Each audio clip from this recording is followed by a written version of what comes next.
And now, they look pretty good from that seat, don't they? Those look pretty good. Oh, yes, if you have to give a talk, this is the best kind of place to do one. Good afternoon. Actually, let me reframe that. Glorious afternoon. Would you like to go first? You would like me to go first? Oh, you have some for Reverend Pam as well. All right, we will see if I can read it because mine are in 1824 point type. Okay.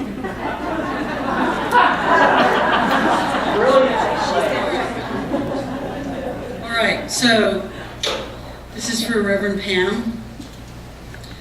Dear Reverend Pam, please know that I am ecstatic. Nothing grabs my attention more than a minister who achieves an ordination.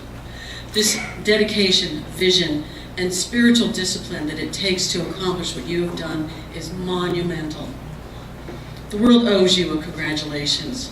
The work you've started, the work you've done, the work you are to do is more than a good idea. It's absolutely essential to the well-being of life. Thank you. Please know that we, that is the Leadership Council of Centers for Spiritual Living and myself, know that you are the crucible in which the consciousness and soul of your work resides. We also know that this consciousness is a reflection of not only what is present now, but is also awakening to something even grander. All that said, Reverend Pam, I know something else as well, and that is you. From the first time I met you, I knew you were destined to succeed and flourish in this profession. The clarity, commitment, love, and energy that it takes to answer your calling emanates from you in the most attractive and compelling way. I recognize in you someone who is doing exactly what they were born to do, one who is diligently applying who they are to what is required to be done. My deep gratitude goes out to you for the marvelous manifestation that you have so generously achieved, and I know that all involved with the services and the activities of the Center for Spiritual Living Pleasant Valley not only share that marvelous effect, they also share the same magnificent presence. Please know that you are loved and honored. Dr. Ken Gordon, Spiritual Leading, Centers for Spiritual Living.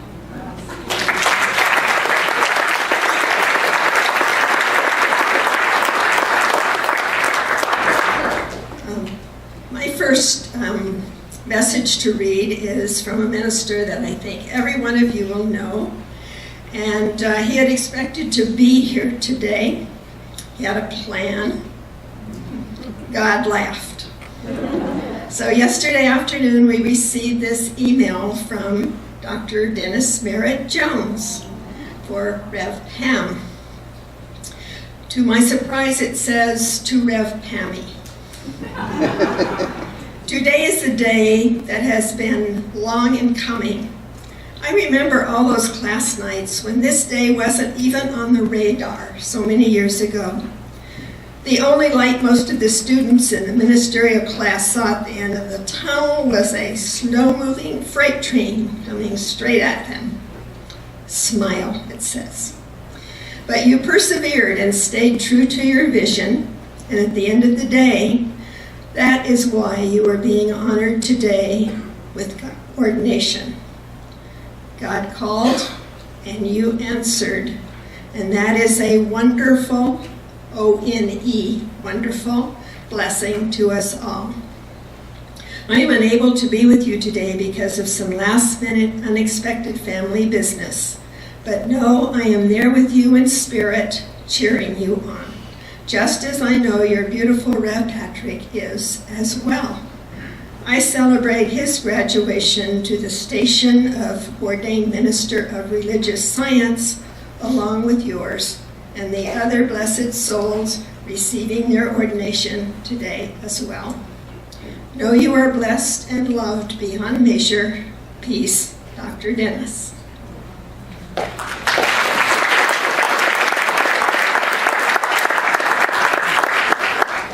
I should clarify that Each one of the ministers did get a letter from Dr. Ken. We are reading representative letters.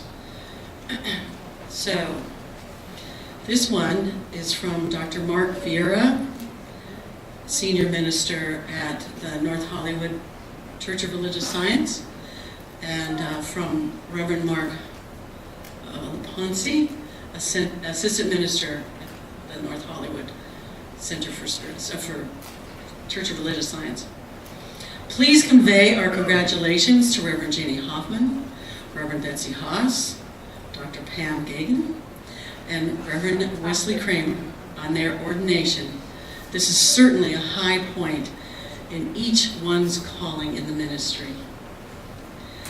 We send our blessings, and although it will not be possible to be there, please know that we join with you in consciousness and celebrate your joy and fulfillment.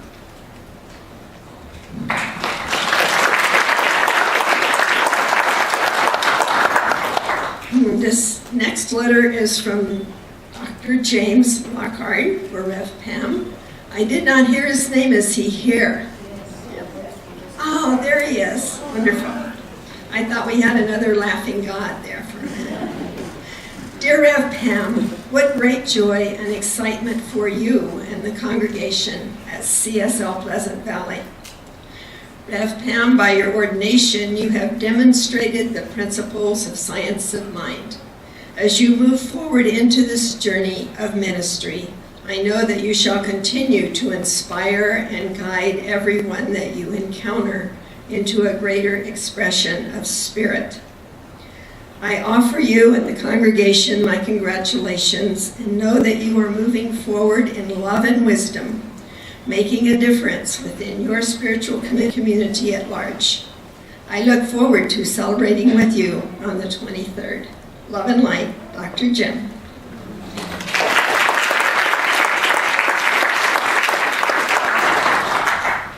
Okay, so this is addressed to my classmate, Reverend Wesley Kramer, but as I said, it is representative of the letters that Reverend Dr. John Waterhouse has sent to each one of the ministers. Dearest Reverend Wesley, so today is the day of your ordination ceremony. I am so delighted and excited for you. Being in ministry is such a mixture of public and private experiences. For example, even as you gather with those who love and support you on this special day, only you know how long you've studied, how hard you've worked, and how much you've given to stand where you stand today. What the rest of us do know and celebrate is your abiding dedication to our teaching and the way that you so fully shine your light into the world. Ordination is such an interesting ritual from which seemingly nothing changes, at least not on the outside. But, so there's a new title. There's no new title, and not likely a pay raise. But within us, this acknowledgement can be enormous. To me, it's one of those pivotal moments where life says yes to the truth of who you are and have always been. So as you step through this portal, accepting the mantle of ordained minister of religious science, your life is forever changed. It is also important to note that your chosen path is not an easy one. By accepting this acknowledgement, you are committing yourself to live according to science of mind principles, no matter what. And what I know with every fiber of my being is that you will always be up to that task. Reverend Wesley, I join with those who celebrate with you today, knowing that even greater things await you as you stand in service to all who call you teacher and minister. Thank you for all that you do. Thank you for all that you give, and thank you for being who you are, full out in loving service to life. On behalf of a very grateful organization and spiritual movement, I offer my most joyous congratulations to you and your beloved community. In service to love, John.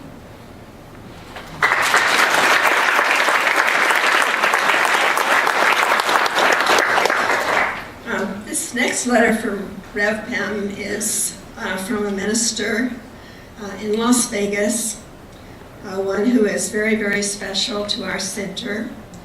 She has founded a center in Las Vegas, but before that, she was the founding minister of our church. She's unable to be here in the sanctuary with us today, but she assured us that she would be here in spirit. So from Las Vegas comes this message. My dear Reverend Pam, what a joy it is to know of your milestone, especially with the CSL Center so close to my heart.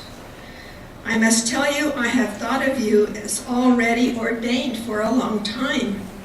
Perhaps you just came in with ministry as your calling and a minister for life. I am so happy for you and your congregation. I am knowing that this outward recognition is just confirmation of what God already knew. Welcome to the next stage. You deserve it. In love, Reverend Cynthia Clare.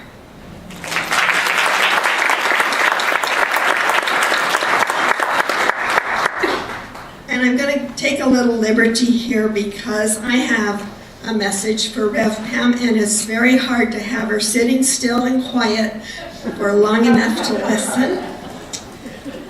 This message, Rev Pam, is from me, from all the members of our center, from the trustees, the practitioners, the volunteers, all of the students in your classes, and your playmates.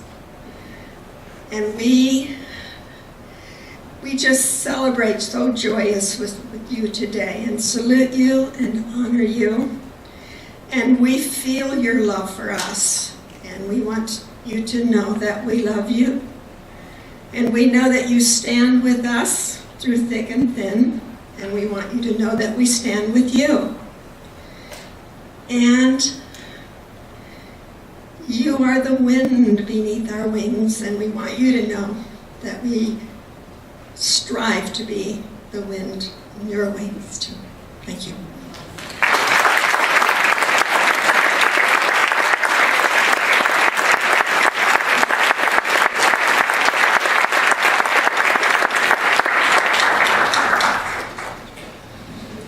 So that was Jean Parcher from Pleasant Valley, you can probably tell. And Reverend Jessica Fish. I don't know that you got a proper introduction there from our center in Granada Hills. So at this time I'd like to invite up the lovely Reverend Tricia Klink to tell us what we believe.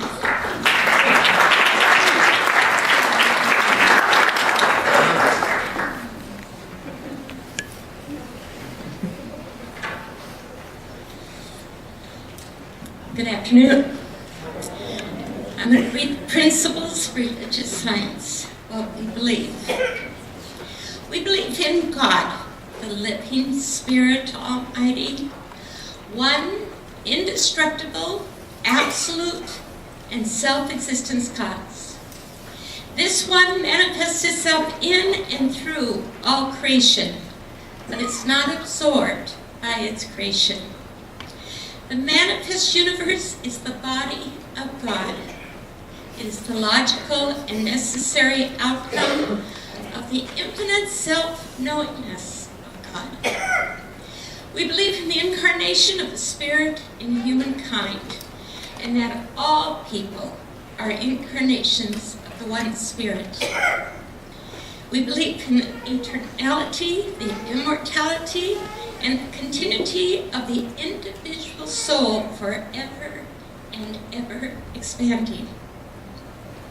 We believe that the kingdom of heaven is within us, and that we experience this kingdom to the degree that we become conscious of it. We believe the ultimate goal of life to be a complete emancipation from all discord of every nature, and that this goal is sure to be attained by all. We believe in the unity of all life, and that the highest God and the innermost God is one God. We believe that God is personal to all who feel this indwelling presence. We believe in the direct revelation of truth through our intuitive and spiritual nature, and that anyone may become a revealer of truth who lives in close contact with the indwelling God. We believe that the universal spirit, which is God, operates through a universal mind, which is the law of God, and that we are surrounded by this creative mind which receives the direct impress of our thoughts and acts upon them. We believe in the healing of conditions through the power of this mind. We believe in the control of conditions through the power of this mind. We believe in the eternal goodness, the eternal loving kindness, and the eternal givingness of life to all. We believe in our own soul, our own spirit, and our own destiny. For we understand that the life of humankind is God.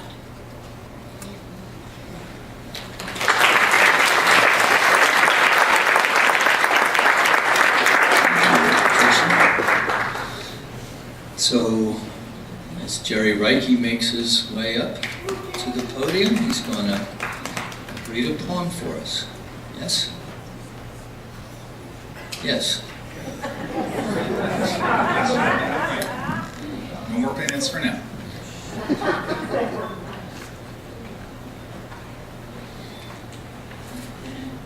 just have to take this. Everything is Waiting for You by David White. Everything is waiting for you. Your great mistake is to act the drama as if you were alone, as if life were a progressive and cunning crime with no witness to the tiny hidden aggressions. To feel abandoned is to deny the intimacy of your surroundings. Surely, even you at times have felt the grand array, the swelling presence and the chorus crowding out your solo voice. You must note the way the soap dish enables you or the door latch grants you freedom. Alertness is the hidden discipline of familiarity. The stairs are your mentor of things to come. The doors have always been there to frighten you and to invite you. And the tiny speaker in the phone is your dream rudder to divinity. Put down the weight of your aloneness and ease into the conversation, the catalyst singing even as it pours you a drink. The cooking pots have left their arrogant aloofness and seen the good in you at last. All the birds and creatures of the world are unutterably themselves. Everything. Everything is waiting for you.